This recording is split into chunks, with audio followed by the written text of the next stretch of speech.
జయ జగదంబే. శివాంజలి మొన్న వారాహి అమ్మ గురించి చెప్తున్నారు కదా, శ్యామలమ్మ గురించి చెప్పండి అని అడిగింది. తర్వాత చెప్తానమ్మా అన్నాను. ప్రయత్నం చేస్తాను. ఏ మంత్రమైనా ఉపదేశం తీసుకునే ముందు దాని యందు తీవ్రమైనటువంటి అనురక్తి ఉండాలి, ప్రేమ ఉండాలి, ఇష్టం ఉండాలి, తపన ఉండాలి. ఆ మంత్రం మనకి కావాలని.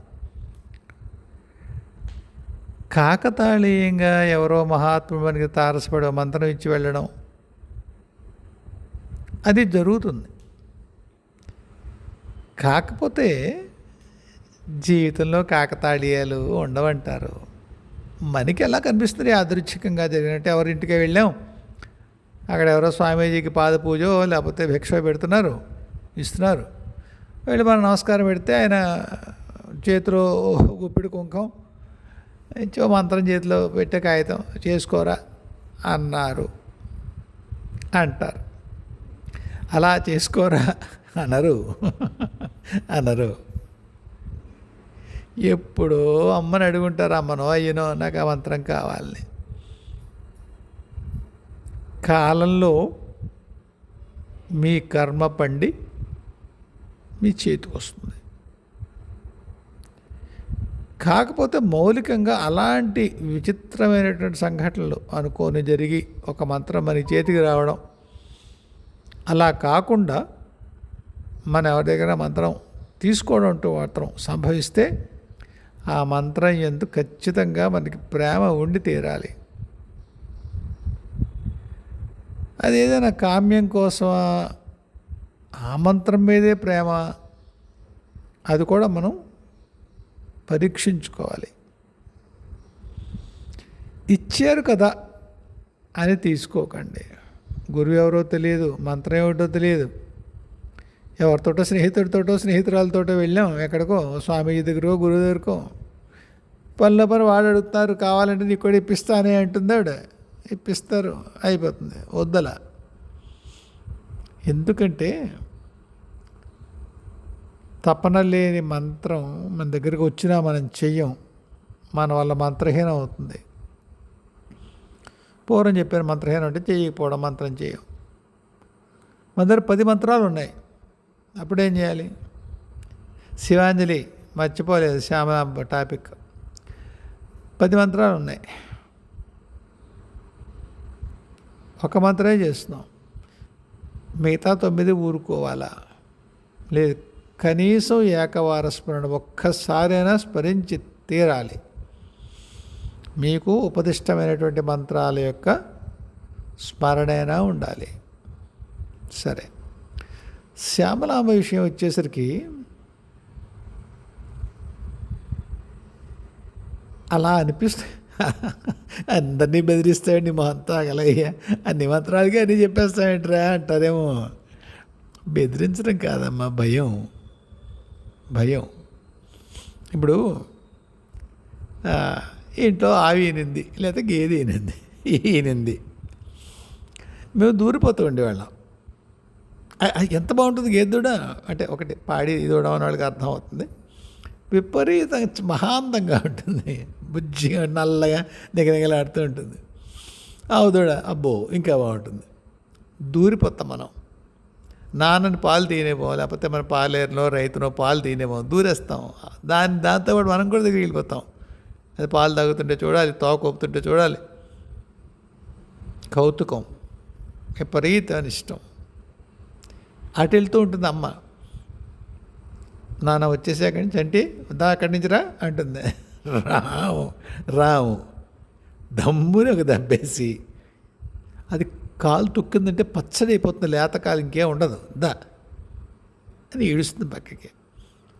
మనకి పిచ్చి కోపం వస్తుంది. అవదు చూడండి, అవదు పాలు తాగుతుంటే మన్ని కూడా ఒకసారి నాన్నకి ఏ సంబంధం ఉండదు. మధ్యలో ఒకసారి పొదిగి వెళ్ళేసారి మన నోట్లో కూడా కొడతాడు. మన నోట్లోనూ మొహం మీద పడుతుంది, సంబరంగా చొక్కా తడిసిపోతుంది. ఆమె తిడుతుంది. ఇంత బాగుంటుంది ఆ జ్ఞాపకం కదా. అమ్మటి వెడుతూ ఒక దమ్మును దెబ్బసి లాగేస్తుంది. ఎందుకు? మన సంబరంగా ఉండడం ఇష్టం ఉండదు ఆమెకి. ఆ పడే బాధ ఉంటుంది. తర్వాత కాలు గేదో ఆవుదోడో తొక్కితే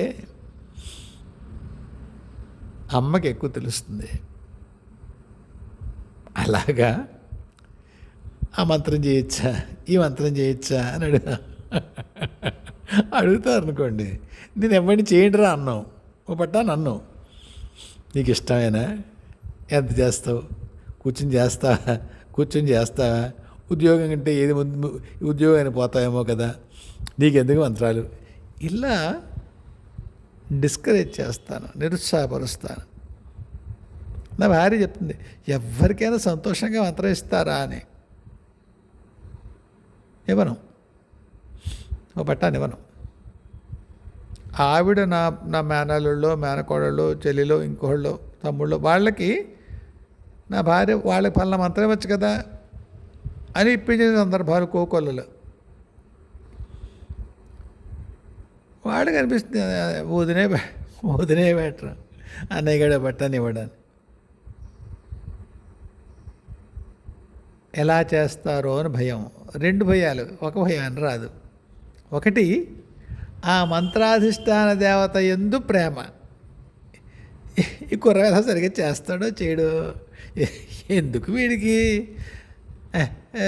రామరామ అనుకో, టీవీ చూస్తావు, మళ్ళీ జపం చేయవు, ఏం చేయవు. 2, సరిగ్గా చేయకపోతే వీడికి ఏం ప్రమాదం. 2 పక్కల నువ్వే ఆడేస్తావా? అవును. ఆ కారణం చేత శ్యామనామంత్రం చేయొచ్చా? చేయొచ్చు. ఉన్మత్త వైరం కూడా చేయొచ్చు. నవ్వులో మీకు ఆ మంత్రం పేరు పోయిందేమో, సరిగ్గా వెళ్ళలేదు. ఉన్మత్త భైరవం బహు ప్రమాదకరమైనటువంటి ఒకనొక వారాహి మంత్రం అంటారు, గుర్తులేదు నాకు. అదేంటి వారాహి అంటున్నావు, మళ్ళీ ఉన్మత్త భైరవం అంటున్నావు కాదు, అలా ఉంటుందిట. నేను చేయలేదులేండి, నేను అలా ప్రత్యంగారితోటే ఉన్మత్త భైరవం చేయలేదు. శ్యామలాంబ ఉగ్రదేవిలా కనిపించదు మీకు. గట్టిగా మాట్లాడితే తాంత్రిక శారదా మంత్రం అలాంటిది అంటారు కదా, సౌమ్యమే ఉంటుందిలేండి. అదే మీకు ఒకసారి శ్యామల కాదు, ఆవిడ రాజమాతంగి అంటారు అనుకోండి. ఒక్కసారి మీరు అడుగులే వెనక్కి, సినిమాలో చూడండి, ఒక డైలాగ్ వేసరికి కాళ్ళు వెనక్కి వేసినట్టు చూపిస్తాడు పిక్చర్లో, అలా కాలు వెనక్కి వేస్తారు. శ్యామల అనగానే మీకు చాలా ఫెమిలియర్గా, పరిచితంగా కనిపిస్తుంది. అంత పరిచితం ఏం కాదు ఎవరికి.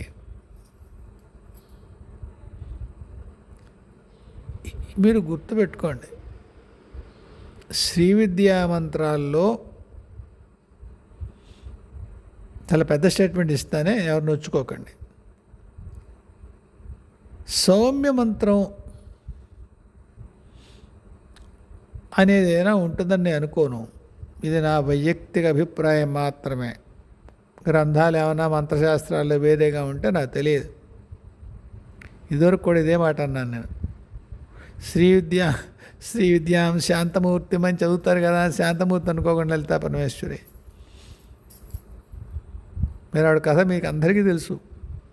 ఇదివరకు నేను చెప్పాను, మళ్ళీ రిపీట్ చేస్తాను. దేవతల తలలు తరిగి హోమగుండంలో వేస్తే కానీ కనిపించిన దేవి, కొబ్బరికాయ కొట్టి అగరత్తలు వెలిగించగానే చెప్పబండు ఏంటి విషయం అంటుందా? ఒక ప్రత్యేక ప్రయోజనం కోసం తనలోంచి తీసినటువంటి శ్యామలమ్మని, వారాహ్యమ్మని మనం ఉపాసించాలంటే కూడా తగిన కారణం ఉండాలి, తగిన బలం ఉండాలి. అవును, రాజమాతంగి మాట్లాడడం అంటూ వస్తే చాలా సౌమ్యంగానే ఉంటుంది. మీకు అంటే అమ్మ ఎలా ఉంటుందో చెప్తాను. చిన్నప్పటి నుంచి అమ్మలు కనిపించడం ఆ లెక్క వేరు. 2019 తర్వాత ఒక పరంపరగా కనిపించారు. అంటే చెప్పానే, మా మేనల్లుడి ద్వారా బాలమ్మ కబురు పెట్టి మాట్లాడించడం, చూపించడం. ఆ రోజుల్లో ఒక పని మీద శ్యామలాంబ వచ్చి కలవమంది. నేను వాడు ఫోన్ చేసి, మాయా శ్యామలాంబ ఒకసారి నేను కలవమంది అన్నాడు. నా ఇమ్మీడియట్ రిప్లై వెంటనే నేను చెప్పిన సమాధానం, రే కనిపిస్తుందంటావా? కూర్చుంటాను కానీ కనిపిస్తుందో కనిపించదో రా, ప్రయత్నం చేస్తానులే, ఒకసారి చెప్పు రే కనిపించమని అన్నాడు. 5 నిమిషాలు మళ్ళీ ఫోన్ చేసేవాడు. ఆయన కూర్చోక్కలేదుట అన్నాడు. టేకెన్ బ్యాక్, అంటే ఆశ్చర్యపోయి, ఏమైందిరా నాయనా? చాలా తీవ్రంగా ఉందమ్మా, నేను పిలిచాను వాడిని రమ్మని. నేను పిలిచి రారా మాట్లాడాలంటే కనిపిస్తుందో లేదో అంటాడా? అది వినయమా, పొగరా, అపనమ్మకమా? అలాంటి వినయం అక్కర్లేదు, అటువంటి పొగరైతే అక్కర్లేదు, అటు అపనమ్మకం అయితే రానే అక్కర్లేదు. అమ్మ పిలిచింది, ఓహో ఎందుకు పిలిచిందో, నన్ను పిలిచిందంటే నాకు కనిపిస్తుంది, నాకు వినిపిస్తుంది అనుకుని వస్తాడా? ఆదునే సందిగ్ధతో సందేహంలో వస్తాడరా? అవసరం లేదులే, వాడికి వేరే విధంగా వస్తుంది సమాచారం, ఇప్పుడేం కూర్చోక్కర్లేదు వాడు. ఓరిని ఎంత తీవ్రంగా చెప్పాడు నా తల్లి. ఒత్తుకున్నాను. ఇదేంటమ్మా అలా కాదమ్మా, నా ఉద్దేశం కాదమ్మా, బ్యా అన్నాను. కాసేపు అన్నాక మళ్ళీ ఫోన్ చేశాడు, కూర్చోమన్నమ్మా అని. అయిందా? కూర్చున్నాను. ఒక రూపంగా అనిపించింది, అది తెలిసింది. అలా అనకూడదురా అందంతే, అంతే. ఇంకే మళ్ళీ వేడ తిరిగేసి నేను ఎత్తేది కొట్టేలేదు. కానీ తొలి స్పందన అది. అలాగే చాలా నిష్కారణంగా భయం వేసేది. అంత ఇంత కాదు. కారణాలు ఇప్పుడు ఇలా చెప్పలేని, ఇప్పుడు నాకు తెలుసు కారణాలు. అంటే ఎవరు కారణం ఏమిటి అది చెప్పను, ఏ కారణం చెప్తాలేండి. ఎంత భయం అంటే ఉత్తి పుణ్యాన్ని, అదేదో ఉండేది బ్యాచ్ ఫ్లవర్ నేడు 38 ఏదో ఉండేది, మీద వస్తున్న మందు మ్యూటాంగా అదేదో ఉండేది.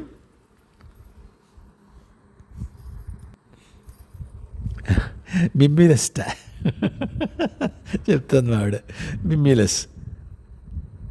అది వేసుకునేవాడిని. అంటే ఫియర్ ఫ్రమ్ నోన్ ఏదో ఉంది మొత్తానికి, అది వేసుకోవాల్సి వచ్చేది. భయం, నిష్కారణమైన భయం, ఏం తోచేది కాదు, ఏడుపు వచ్చేస్తూ ఉండేది. కంగారు పడకండి చెప్తాను. ఏడుస్తూ వంటింట్లోంచి హాల్ వరకు, హాల్ నుంచి వంటింటి వరకు జుట్టు పీక్కుంటూ ఇది భయం వేస్తుంది, ఇది భయం వేస్తుంది తిరిగేవాడిని. ఆవిడ కళ్ళమ్మ నీళ్ళు తిరిగి ఏం చేయాలి, ఇది దేనికి భయమో తెలియకుండా అలా ఏం చేయను నేను అనేది. మిమ్మల్ని ఇస్తావా అని అనుకోండి, మళ్ళీ బెదిరిపోతూ అడిగేది, మళ్ళీ భయం వేస్తుందా అండి అని. గట్టిగా అరిచేవాడిని. నీ చచ్చిపోయాక గొడవ వెళ్ళిపోతుంది, నీకు ఈ ప్రశ్నలు ఉండవు, ప్రశ్నలు వేయడం మానేస్తావు, మంది ఇస్తే లేకపోతే మానే, నాకున్న చావులు నాకున్నాయి, నీకు సందేహాలు సమాధానం చెప్పలేనిప్పుడు. ఇంత చండాలంగా ఉండేది సన్నివేశం. అర్ధరాత్రి వెలికి వచ్చేది, 1:02 జూన్ 6, 2018 రాత్రి 1:40 వెలుగు వచ్చింది. భయం. బెడ్రూమ్ నుంచి బయటికి వెళ్ళిపోయి సోఫాలో కూర్చున్నాను. వెన్నులోంచి కాలిపోతున్నట్టుగా కాలిపోవడం అంటే కాలిపోవడమే. పిలిస్తే కంగారు పడుతుంది తను, ఏం చేయలేక. ఇంట్లో ఎవరు ఉంటారుగా, మేము ఇద్దరే ఉంటాం. అప్పటికి ఇంకా మా శివభైరవ్ ఉన్నాయి. అవి ఏం చేస్తే విరమణలు ఊరుకోవచ్చు, ఒళ్ళు తలకెట్టుకుంటే. మామూలు పరిస్థితుల్లో అయితే అవి డిట్రాక్షన్ అయ్యే బాధలోంచి, కానీ అప్పుడు ఆ సందర్భంలో అయినా వాటికి తెలుస్తుంది అనుకుంటా. I think they could sense it. మాట్లాడేవి కాదు, నాన్నగా పిచ్చోళ్ళు తిరుగుతుంటే. సరే చాలాసేపు పిచ్చాళ్ళు తిరిగాను, వంటింట్లోంచి హాల్లోకి, హాల్లోంచి వంటింట్లోకి. ఎలా ఏం చేయాలో తెలియదు. నీకు కళ్ళు కనిపించవు కదయ్యా అంటారా? ఏమో మసగ్గా కనిపిస్తాయిగా, ఇల్లు మందేగా అని చేత ఆవిడ నా దారిలో అడ్డు రాకుండా జాగ్రత్తగా పెడుతుందండి అని చేత. ఎవరింట్లో అయినా ఇబ్బంది, కానీ మా ఇంట్లో ఇబ్బంది ఏమి ఉండదు. సరే, శ్యామలమ్మ గారు చెప్తున్నాను కదా, మర్చిపోలేదు. సరే 1:40కి కూర్చున్నాను. అంత ముందు రోజే ఎవరో స్నేహితుడు కాయన ఉంటే, ఏ హీలర్ అంటారు, రెక్కియా ఏదో అంటారు దాన్ని, ప్రాణిక్ హీలింగ్, ఆయన సీల్ చేశాడు ఆ ఎమోషనల్ ఇది. సరే, ఒక మెరిసేటువంటి బ్లూ లైట్ ఒకటి ఏదో కనిపించినట్టుగా అయింది.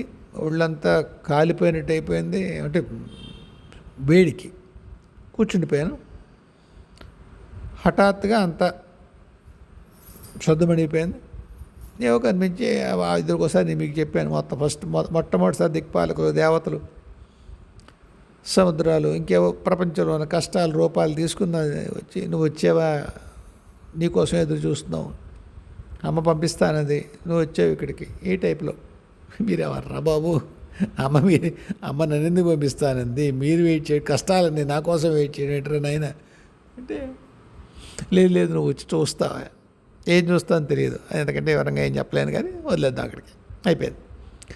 సరే, తర్వాత చెప్పారు ఏదో 6th ఏదో ప్లేన్ అన్నారు, మరొకటి అన్నారు, అక్కడెక్కడికో వెళ్ళామన్నారు, ఏదో జరిగిందన్నారు. అక్కడికి అయింది కదా. మర్నాడు వీడిని అడిగాను, మా మేనల్ని, ఏదో చూడమని రా. సరే, శ్రీశైలం నుంచి వృద్ధ భైరవుడు, వృద్ధ మల్లికార్జునుడు ఇంకెవరు వస్తారు, దత్తుడు వస్తాడు, వాళ్ళిద్దరూ నీకు చూస్తా అన్నారు. వచ్చారు, నిజంగానే వచ్చారు. బాగానే ఉంటుంది నాన్న, తగ్గిపోతుంది లేరా అన్నారు. తెలుగులో చెప్పాలంటే ఏ బొంగు లేదు, ఏమీ జరగలేదు, నా భయం నాకే ఉంది, అంతే భయం ఉంది. వాళ్ళు వచ్చి వెళ్ళిపోయారు. వాళ్ళు సాయంత్రం వాడితో అన్నాను, వీళ్ళు ఏం చెప్తారంటారా, ఇప్పుడు అందరికీ మీకు చెప్తాను కదా, అలా అనకూడదు, ఇలా అనకూడదు, అన్ని వ్యధ మాటలు నేను అన్నాను. నేను చెప్తారా మరే మామ, ఏదో చెప్పేస్తున్నారు, కానీ వృద్ధ మల్లికార్జునుడు వచ్చాడు, అమ్మ వచ్చింది, దత్తుడు వచ్చాడు, ఏం అవలేదట్రా, భయం పోలేదు. కాసేపు మళ్ళీ కూడా ఫోన్ చేశాడు, మాయ శ్యామలమ్మ ఒకసారి మాట్లాడమంది మాయ అని. మాట్లాడడానికి కూర్చున్నాను. మొట్టమొదటి వాక్యం, దేవతలు అబద్ధాలు చెప్పరు పెద్దడా, తీవ్రంగా, బహు తీవ్రంగా. అంటే అమ్మ జరగలేదు కదా అనుకుని అలా అన్నానమ్మా. వాళ్ళే కాలఖండంలో ఉన్నారో, నువ్వే కాలఖండంలో ఉన్నావు నాయన. ఇదిగో అవుతుందని వాళ్ళంటే, వాళ్ళన్న కాలం ఏమిటో, నువ్వున్న కాలం ఏమిటో. ఓహో, ఆ కాలం, ఆ కాలానికి నా కాలానికి మధ్యలో సమన్వయం రావాలి, నమస్కరించుకోవాలి. కానీ దేవతల మీద నిందారోపణ చేస్తావా? దేవతలకు ఎందుకురా అబద్ధాలు? వాళ్ళేం సాధించాలి నీతో అబద్ధం ఆడి?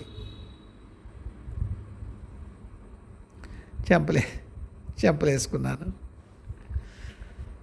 శాంతపడే బాబు, నా ఉద్దేశం అది కాదు అన్నాను. అది మరి నాకు ఎలాగమ్మా సమన్వయం కుదరడం అన్నాను.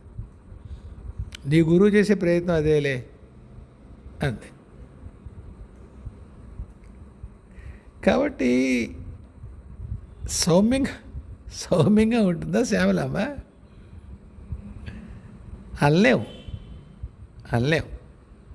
ఏ విద్య సౌమ్యంగా ఉండదు. మరి ప్రేమగా లేదా? ఓ బంగారులా ఉంది, ప్రేమే కదూ. అది తిట్టడం కూడా ప్రేమే. కాబట్టి మాతంగి సాధన చేస్తాను. ఎందుకు చేస్తారో తెలుసుకోండి. మీకు ఏం కావాలి మాతంగి సాధన ద్వారా? ఒక విద్య కావాలా, లేదా ఒక కళ కావాలా, ఒక పరిపాలనా సామర్థ్యం కావాలా, భౌతిక విషయాల్లో ఒక అవగాహన, మేధస్సు, ఇవి కావాలా? ఆవిడ ఏమిస్తుందో తెలుసా? సమన్వయాన్ని ఇస్తుంది. సమన్వయాన్ని ఇస్తుంది. వేరు కాలాల మధ్య, వేరు విషయాల మధ్య, వేరు అవగాహనల మధ్య సమన్వయకర్త్రి అమ్మ. ఆంతరిక లోకాల్లోంచి మీకు అందేటువంటి ఆధ్యాత్మికమైన సందేశాలు మీ భౌతిక మేధస్సుకి మధ్యలో సమన్వయకర్త కూడా ఆవిడే. ఎక్కడైనా సమన్వయం, హార్మోనీ అంటాం కదా, ఆ హార్మోనీ ఇస్తుంది ఆవిడ. ఒకసారి చెప్పింది, ఆ వేణి ఎందుకే అన్నాను నేను. ఎందుకే వీణ వాయించడం ఇష్టమా? సంకేతం నాన్న. దేవిటి? శృతి చేస్తుంది, జీవితాన్ని శృతి చేయడం. అపశృతిలో ఉన్న జీవితం సమశృతిలోకి వస్తుంది. రాజమాతంగి జీవితం బాగోలేదా? ఏదో లోటు తెలియదు, రాజమాతంగి చేయండి. అంటే మీకు నేనేం చేస్తున్నానంటే మిమ్మల్ని ప్రశ్నించి ఇలా ఉంటాయి, మీకు అన్వయం లేదా? అయితే ఈ అన్వయం కోసం చేయండి. ఇంకా దేనికోసం చేయొచ్చో చెప్తున్నాను నా అనుభవంలో. మంత్రశాస్త్రంలో ఏముందో నాకు తెలియదు. జీవితంలో శృతి లేకుండా మనం అందరం అనుభవిస్తాం కదా స్థితిని.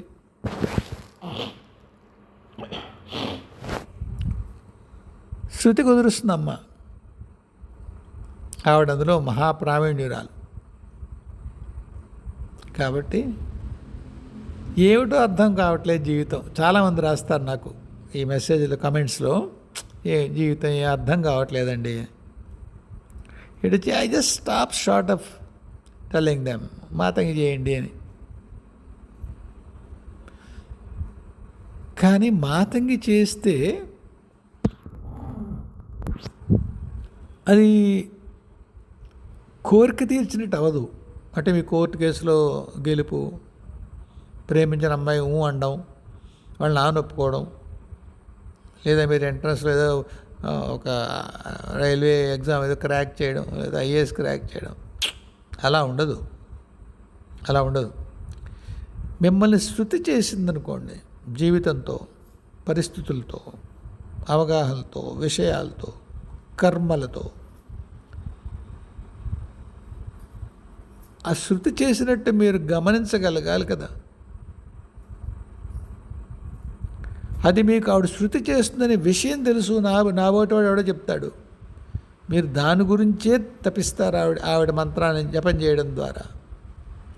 అప్పుడు మీరు ఆ శృతి కూర్చబడడం గమనిస్తారు. అది లేకుండా ఉందనుకోండి, ఏదో జపం చేసో పని అవ్వలేదు కానీ ఓకే, ఇంకా ఒక రకమైన శాంతి వచ్చేసింది, సరే ఏదో ఒకటి అవుతుంది అనుకున్నాం అన్న, అప్పుడు కూడా శృతి అయ్యారు మీరు. కానీ ఆవిడ చేసిందని మీకు తెలియదు. పైగా మాతంగి జపం చేసే ఏం అవ్వలేదు అనుకుంటారు. ఎలా ఉంటుంది? మాతంగి జపం చేసే కాకుండా ఎలా ఉంటుంది? దంపతుల మధ్య శృతి. చాలామంది చెప్తారు మాతంగి జపం చేస్తే సంసారం చల్లగా సాగుతుందని. నిజమే. కానీ అంతఃసూత్రంగా ఉన్నటువంటి వాస్తవం ఏమిటి? శృతి కూర్చడంలో తల్లికి ఉన్నటువంటి నేర్పు, సమర్థత, అది మీకు దాంపత్య జీవితంలో శృతి కూర్చడం కంటే పెద్ద వరం ఏమైనా ఉంటుంది? అయితే మనం దాంపత్య జీవితం సరిచేస్తున్నాం అనుకుంటాం. అలా ఉండదు. అంత మైక్రో లెవెల్లో ఉండదు. అంటే ఏం చెప్పాలి తెలుగులో దాన్ని, ఒకానొక విషయానికి ఒక ఉద్యోగం, ఒక ఏదో నేర్పు కాదు, ఓ పెళ్ళి కుదరడం, ఓ దాంపత్యం కుదుట పడడం. అవునా? అవును. కాదా? కాదు. ఆవిడ చేసింది అంత శృతి సమన్వయం చేసింది. దానివల్ల ఇవన్నీ సాధ్యపడతాయి. అందువల్ల మాతంగి చేస్తే శృతి సాధన, సమన్వయ సాధన. లలితా పరమేశ్వరికి మీకు మధ్య సమన్వయం. అదే మాకేమొచ్చింది గోలా? కాదు, అలా అనుకోకండి. అమ్మని అర్థం చేసుకోవాలంటే శ్యామలామ్మ జపం చేయాలి. అదేమిట్రా బోడిగుండికి మోకాలికి మూడెట్టాను ఆయన అంటారా? లేదలా లేదు. మాతంగి చేయండి, అమ్మ అర్థం అవుతుంది. ఒకసారి ఇప్పుడు ఒకానొక శివారాధకుడు గురించి పార్వతమ్మ అందే నాతో, పెద్దవాడికి శ్రీవిద్యోపాసన ఇవ్వరా, శివజ్ఞానాన్ని ఇవ్వగలిగిన దాన్ని నాకంటే ఎవరు లేరు. మీ నాన్నని అర్థం చేసుకోవాలంటే నన్ను జపించాలిరా అని వేళాకోళం అడిగాడు కూడా. అరే అవుంట్రా శ్రీవిద్య వాడికి అని అలిగి వెళ్ళిపోయింది తెల్లక్కడి నుంచి. ఆ కథ వేరే, అది వాళ్ళ సరసం అనుకోండి. దానికే శివజ్ఞానప్రదాయిని అమ్మ తపస్సు చేస్తే శివజ్ఞానాన్ని ఇస్తుంది. వారిద్దరికి ఆ భేదం అబ్బో అంతవరకు వెళ్ళిపోతే గోలే లేదు, తపస్సు ఎందుకు? అలా మళ్ళీ కథలో వెనక్కి వస్తే లలితా పరమేశ్వరికి సాధకుడికి మధ్యలో శృతి, మధ్యలో సమన్వయం. మనకి ఏం కావాలో తెలియడం కూడా శృతే. అందువల్ల మాతంగి సాధన జీవితంలో ఒక సమశ్రుతి కోసం చెయ్యండి. అంతేగాని ఫలానా కోరిక తీరాలి అని చెయ్యొద్దని సలహా. సమశ్రుతి అడిగారనుకోండి, ఏది లభించినా మీ జీవితంలో ఏది తారసపడినా దాంతో మీకు ఒక రకమైనటువంటి ఒప్పుదల వచ్చిందనుకోండి, మీ ఫలానాది కావాలని ఉంటుందా? మనం అనుకుంటాం ఇంత ఏదో వస్తే సుఖంగా ఉంటాం, ఫలానా అమ్మాయితో పెళ్ళైతే లేదా ఫలానా అబ్బాయితో పెళ్ళైతే సుఖంగా ఉంటాం, ఫలానా లాంటి ఇంట్లో బాగుంటాం.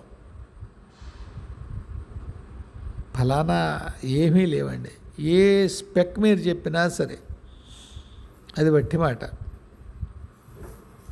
వెనకటికి మా తమ్ముడు కూతురు గురించి నేను పాలకొల్లులో, ఆయన భీమేశ్వరుడు అనుకుంటాను, ఆయన స్పెక్స్ చెప్తుంటే అలాగే అన్నాడు ఆయన. కుర్రాడు బాగుండాలి, నా కూతురు బాగా చూసుకోవాలి, అందంగా ఉండాలి, సిఏ చదువు ఉండాలి, క్వాలిఫై అయ్యి సొంతంగా ప్రాక్టీస్ చేస్తూ ఉంటే చెప్తున్నాను అలాగే. మరి స్పెక్స్ చెప్పుకురా, మంచి కుర్రాడు కావాలని చెప్పి నేను చూస్తాను, ఏం చేయాలో మొత్తం అన్నీ చెప్తామే అన్నాడు. నిష్ఠూరంగా కాదు, మామూలుగా. అయితే ఇచ్చాడు, అలాగే ఇచ్చాడు. తర్వాత అఫ్కోర్స్ గణపతి యొక్క సాయం కూడా ఉంది, కాదన్న. కానీ స్పెక్స్ చెప్పొద్దు అంటారు వాళ్ళు. మీరు ఫలానా విధంగా కావాలి వద్దు, ఏం కావాలో తెలుసుకోండి. ఏది దొరికితే మీరు మనశ్శాంతిగా ఉంటారో అది ఇమ్మని అడగండి, మనశ్శాంతి అడగండి. ఫలానా విధంగా ఉంటే మనశ్శాంతి ఉంటుంది, అలాంటి వెర్రి లెక్కలు వేసుకోకండి. అయితే నువ్వు అలా చేయటయ్యా, నువ్వు బాగా మనశ్శాంతి ఇవ్వే అమ్మా నూరుకుంటావేంటి నువ్వు అంటారా? ఈ మధ్య కుశలు అలాగే చేస్తున్నాను. ఎందుకో నా గొంతు కొద్దిగా లేవట్లేదు ఇవాళ, చేత నా మాట కొద్దిగా మీకు అర్థం అవడం కష్టమైతే అనిదా అనుకోకండి. కాబట్టి కథ చెప్పేది ఏమిటంటే, మాతంగి సాధన చేసేవాళ్ళు సమశ్రుతి కోసం చేయండి. మీరు ఆవిడ కృపను పొందితే విషయాలు మీకు కష్టంగా అనిపించడం మానేస్తాయి. కష్టాలు తీర్చదని నేను అంటలేదు. కష్టాలు తీర్చడం కోసం అమ్మనడకండి. కష్టాలుగా అనిపించకుండా ఉండేటువంటి స్థితి ఇవ్వడం కోసం అమ్మనడకండి. అది మీకు సమశ్రుతి వల్ల సాధ్యం అవుతుంది. ఏం తల్లి శివాంజలి, మాతంగి సాధన ఇది విషయం. మరో దానికి వెళ్దాం టైం ఉంటే.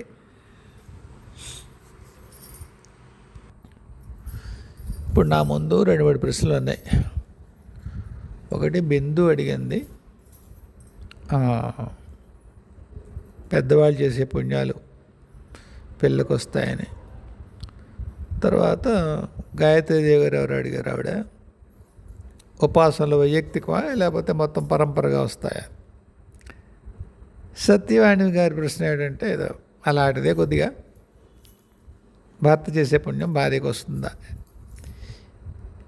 ఈ మూడు నీకు I'm parking them for tomorrow. ఏమండి, అంటే రేపు చెప్తాను. ఏవి కూడా 5 నిమిషాలు 10 నిమిషాలు అయిపోవు. సత్యవాణి గారు ప్రశ్న అడిగారు నన్ను. ఆవిడ ఏమంటుందంటే, మీ అమ్మగారు త్వరగా వెళ్ళిపోవాలని కోరుకున్నారేమిటి, కష్టం వేసింది నాకు, ఎందుకలా అని. నేను చెప్తానమ్మా అన్నారు. వీలైనంత టూకీగా చెప్తాను. ఎందుకంటే పూర్తిగా వ్యక్తిగతం కదా. చాలామందికి ఏదో ఉపాసనా రహస్యాలు, లేకపోతే ఉపాసన సంబంధించిన, అమ్మవారికి సంబంధించిన, అమ్మవారు నాతో ఏం మాట్లాడిందో నేనేమనుకున్నాను, ఇలాంటి ఏమైనా ఆసక్తి ఉండొచ్చు. మా అమ్మ ఎందుకు వెళ్ళిపోవాలని కోరుకున్నాను, ఆవిడ అన్నారు బాధేసిందండి ఎలా అంటే, కాబట్టి దాన్ని వివరణిస్తే బాగుంటుంది అనిపించింది నాకు.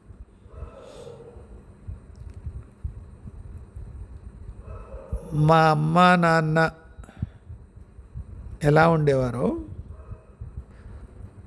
అలా ఉన్నవాళ్ళని నేను ఇంకొకరిని చూడలేదు. కొద్దిగా ఎక్స్ట్రాగా అనిపిస్తుందా, కానీ అది ఎప్పుడైనా సరే ఒక విషయం పూర్తి సాపేక్షమైంది కదా, మన దృష్టిలో ఎలా ఉంది అని. ఇప్పుడు వంకాయ కూర మా ఆవిడ అద్భుతంగా చేస్తుంది అంటాను నేను. ఇంకోళ్ళు తిని బాబోయ్ ఆవిడ ఏమిట్రా బాబు అంత నూనె పోసింది, ఆయన ఏమిటో లోటలు వేసుకుంటూ తింటున్నాడు, చచ్చిపోతా అనిపించింది అంతంత నూనె తింటే అనొచ్చు. నాకు నువ్వు కారం పెట్టిన కూరలు వేపుడు తెప్పిస్తే నచ్చవు, ఉడకబెడితే నా వల్ల అవదు తినడం. 36 ఏళ్ళ నుంచి ఆవిడ చిన్నప్పటి నుంచి ఏ అలవాటు ఉందో ఆవిడ సంబంధం లేదు, కానీ నాకు ఎలా కావాలో అలా మాత్రమే ఉంటుంది, ఇంకోలా ఉండదు. అని చేత అసలు మా ఆవిడ వంటలు సూపర్ అంటాను నేను. సాపేక్షం, నాకు ఎలా నచ్చిందో అలా చేస్తుంది. మా అమ్మ నాన్న ఎలా ఉన్నారో అది నాకు నచ్చుతుంది. అంటే అసలు నాన్న ఎప్పుడు మా అమ్మని కోపడలేదా, మా అమ్మ ఎప్పుడు మా నాన్న ఏం కోపడలేదా, లేకపోతే మా నాన్న చెప్పినట్టు దరిద్రంగా ఉంటుంది, ఏమీ అనుకోకుండా ఏమీ చేయకుండా ఏముంటుందిరా సంసారం నాన్న, మాట అంటారు పడతారు దానికి ఏముందిరా అనేవాడు. నేను మా అక్కలతో తరచు గుర్తు చేసే ఒక సన్నివేశం చెప్తాను. టీన్స్లో ఉన్నాను, 20స్లోకి వచ్చేసాను నేను.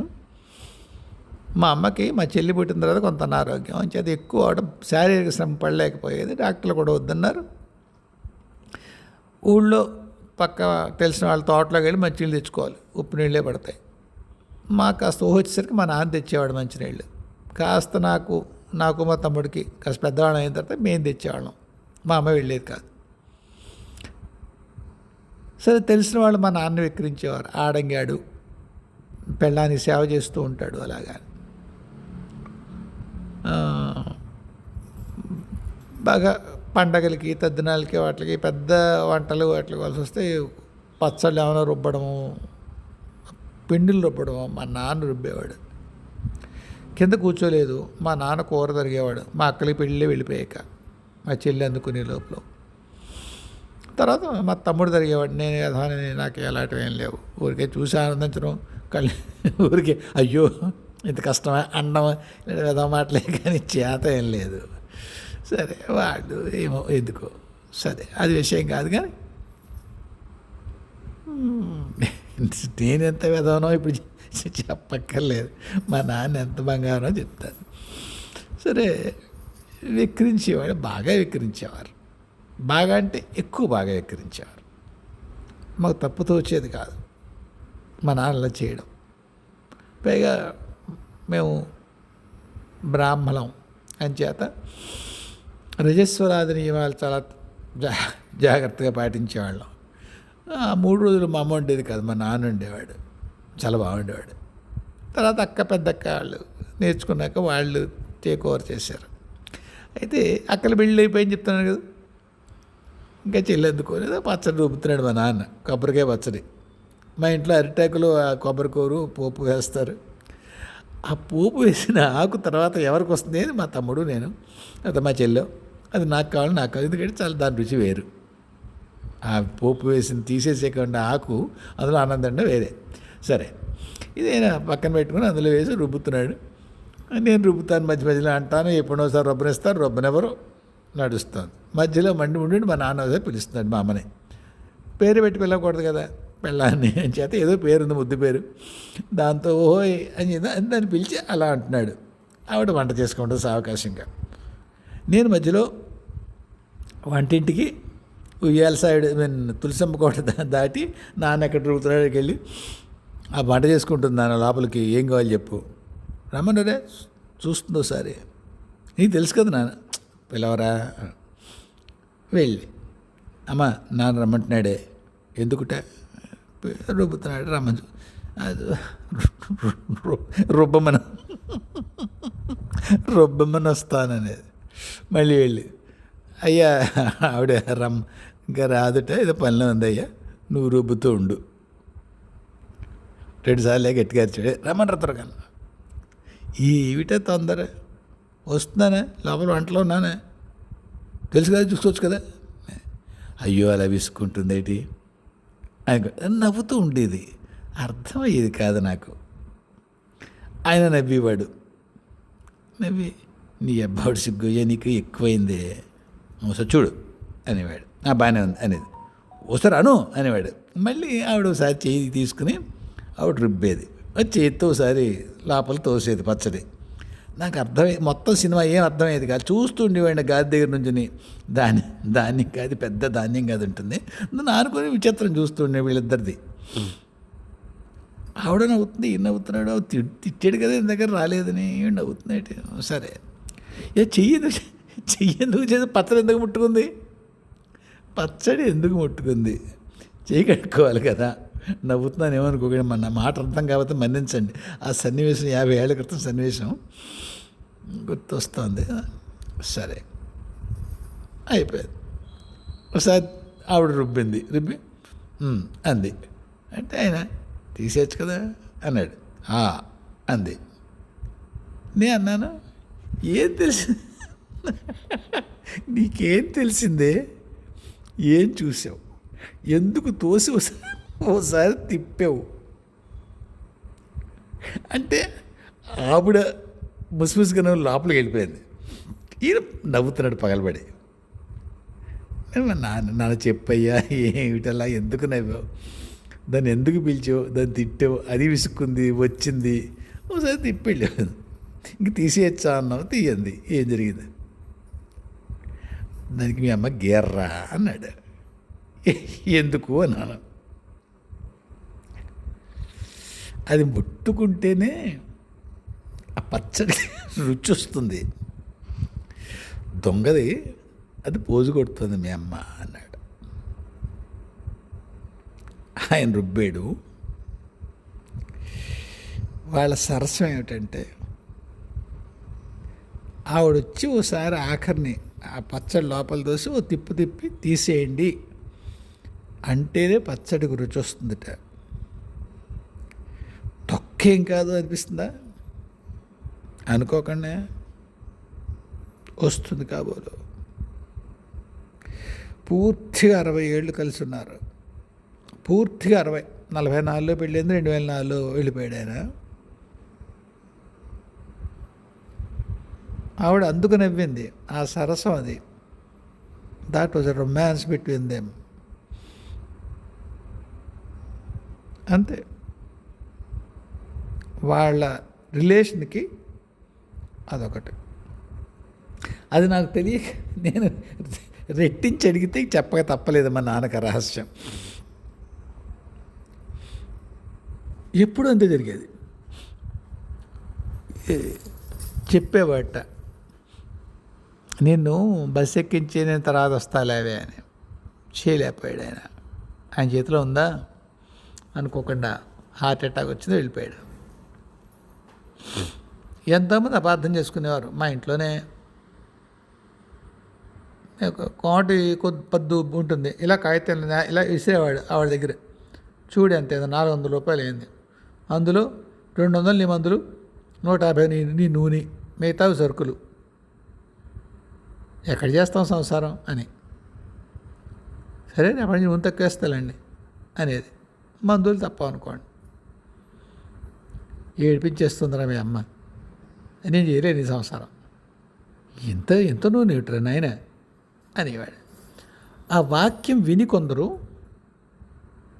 ఆయన ఏడిపించేసేది ఆవిడ నూనె పోసేసి ఇంత వంటలు చేసేసి అన్న వాళ్ళు ఉన్నారు. నాకు తెలుసు, మా అమ్మకి తెలుసు, మా నాన్నకి తెలుసు, వెళ్ళిపోయిన మా పెద్దమ్మడికి తెలుసు. ఎందుకు చెప్తున్నానంటే, మా అమ్మ మా చెల్లి పుట్టిన తర్వాత 66లో పుట్టింది మా చెల్లి. చనిపోయే వరకు మా అమ్మ 2012లో చనిపోయింది. 46 ఏళ్ళేమో కదా, 56, 46. ఏనాడు రాత్రి భోజనం చేయలేదు. ఒక్క పూట భోజనం చేసేది. ఆవిడ కోసం అంత నూనె అవసరం. మా నాన్నకి అన్నీ పచ్చళ్ళు కావాలి. తోటకూర పచ్చడి, ఇంకోటి కరివేపాకు పచ్చడి, ఇంకోటి పచ్చడి, బచ్చలాగా పచ్చడి. మేము బచ్చలాగా ఉంది కనుక పచ్చడి చేస్తావు ఏంటి అనేవాడు. రే నాన్న, మీ నాన్నకి ఏవి పచ్చళ్ళు లేకపోతే నాతో నూనె కాకపోతే ఏమవుతుందిరా అనేది ఆవిడ. ఇదెందుకు చెప్తున్నాను? అది కూడా ఆయన ఉరికి అనేవాడు తప్పిస్తే ఆవిడ ఎలా వండితే అదే ఇష్టం ఆయనకి. ఆవిడ ఒంట్లో బాగుండదు, డాక్టర్ దగ్గర తీసుకెళ్ళారు 2 వారాలకు ఒకసారి కాకినాడ. సినిమా చూపించి, ఆయనకు ఒక్కోసారి బయట హోటల్లో తినడం ఇష్టం ఉండదు, కానీ ఆవిడకి తినిపించేవాడు. కాకినాడ మాస్టారు 2 వారాలకు ఒకసారి వాళ్ళు ఆవిడని తీసుకెళ్ళి సినిమా చూపించి తీసుకొస్తారు కాకినాడలో. అబ్బో అనుకునేవారు. ఎవరు అనేవాళ్ళు అనేవారు, మీ నాన్న మీ అమ్మకి దాసోహం అని. ఆయన ఒక్కటే అనేవాడు, ఈవేళ అన్నం తింటున్నామంటే మీ అమ్మ అదృష్టం రా అనేవాడు. 8 ఎకరాలు ఉండేది ఆయన భూమి. School teacher, government school teacher. ఏమి ఉన్నోళ్ళలో ఆయనకేం లోటు? పేడకొని వాడేది. ఆవిడ కోటిస్తుడు కూతురు, 40 ఎకరాల ఆసామి తాత.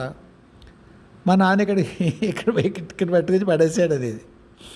మా నాన్న మా తాత ఇద్దరు స్నేహితులు.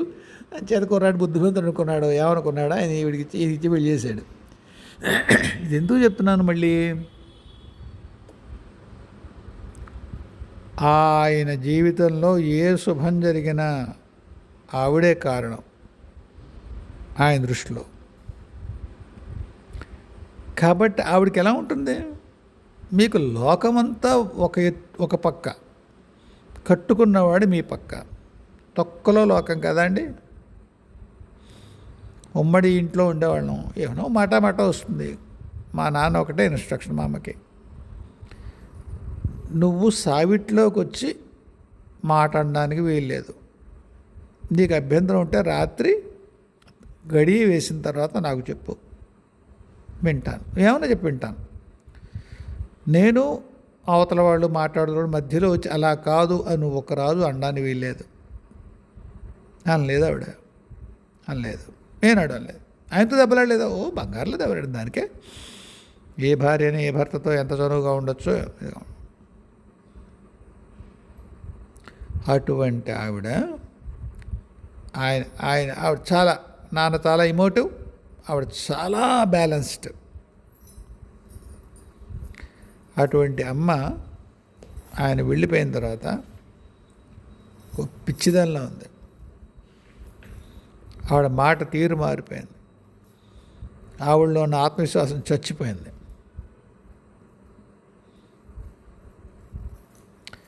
అక్కడ ఇక్కడ ఆ కొడుకు దగ్గర ఈ కొడుకు ఆ కూతురు దగ్గర తిరిగింది కొన్నాళ్ళు. చివరి 3-4 ఏళ్ళు మాత్రం ఎక్కడ నువ్వు కదలడానికి వేయలేదు, ఇక్కడ ఉండు.